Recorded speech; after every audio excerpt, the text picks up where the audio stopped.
Kinukumbinse ng mga general si Pauline Canada na maging state witness laban kay Pastor Apollo C. Quiboloy.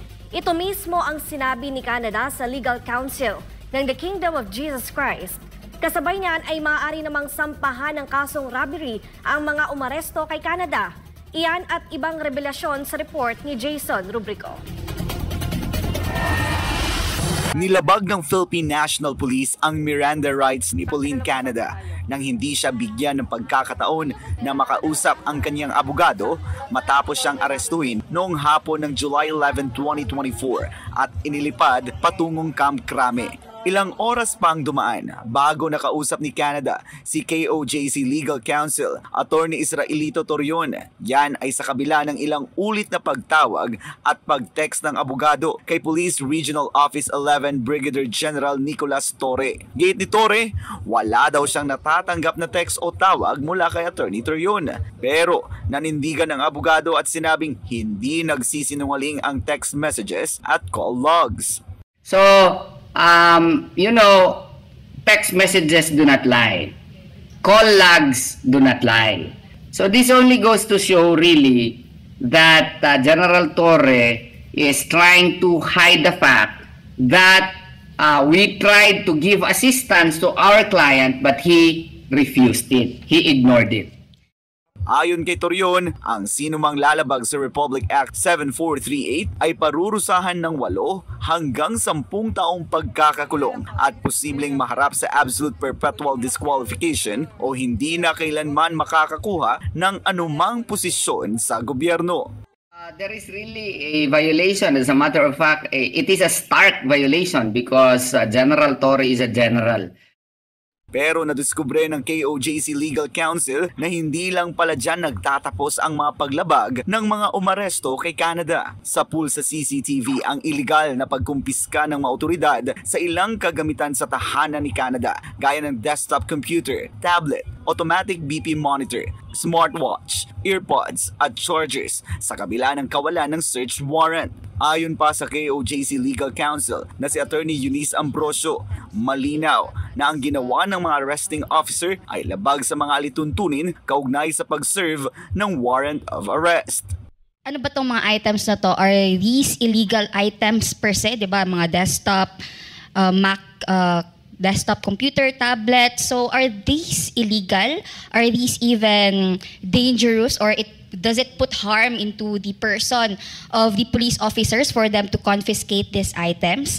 Diba hindi? So nakalagay naman sa Rule 126 na you can confiscate items if these are the subject of the offense, these are fruits of the offense, and these are used as means of committing the offense. Inabot pa ng ilang araw bago na ibalik ang mga kinuhang kagamitan. Sabi naman ni Attorney Adam Jambangan, wala ring legal na batayan ng mga arresting officer na kumpiskahin ang mga nasabing kagamitan dahil una sa lahat, hindi naman ito pagmamay-ari ni Canada. Kaya pagbibigay diin ng mga KOJC Legal Counsel, maaaring sampahan ng kasong robbery ang mga umaresto kay Canada. Even presupposes that there is a search warrant. Wala nga search warrant I do believe that there may be grounds to file a case for robbery. Kasi it came with force upon things So, the fact that they returned it would perhaps alleviate any civil liability that may be imposed. But the crime was already committed and the administrative liability already attached. So meaning to say, it is illegal. And in fact, kung criminal naman yung pag-uusapan natin, tama yung sabi ni Dean, na possible talaga that they may be prosecuted for robbery or qualified theft. And administratively speaking, pwede rin silang maging liable for Graft and Corrupt Practices Act. We would like to thank the police for giving us evidence to file cases against them for robbery. We rob you very much. Samantala, napag-alaman naman ng ilang general ang kumumbinsi kay Canada para maging state witness laban kay Pastor Apollo. Nandun ako kanina, may revelation si Ma'am Pauline. May mga general na bumibisita sa kanya. Tapos, yung isang general na bumisita sa kanya, nagsabi pa, hindi nagperma doon sa logbook. Dumiretso lang, no? At nagsabi pa, O, tingnan mo yung nangyayari sa iyo ngayon. Ikaw lang nadakip. Kailangan siguro magkuha ka na ng abogado.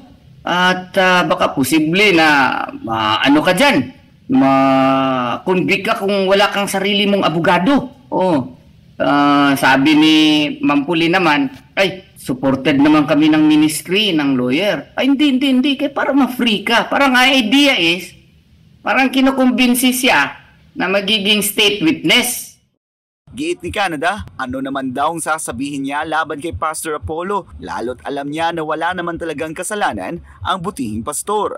So, kaya siya, sinabihan niya yung general, Sir, maski ano pong isabi niyo sa akin, hindi po ako tatalikod po sa ministry kasi ako lang, minsan matagal na akong wala sa ministry pero hindi naman ako lumabas, babalik na nga sana ako, pero hindi ko po gagawin yon na mag-testify ako against the kingdom leaders. Para sa Diyos at sa Pilipinas kumahal, ako si Jason Rubrico, SM9 News.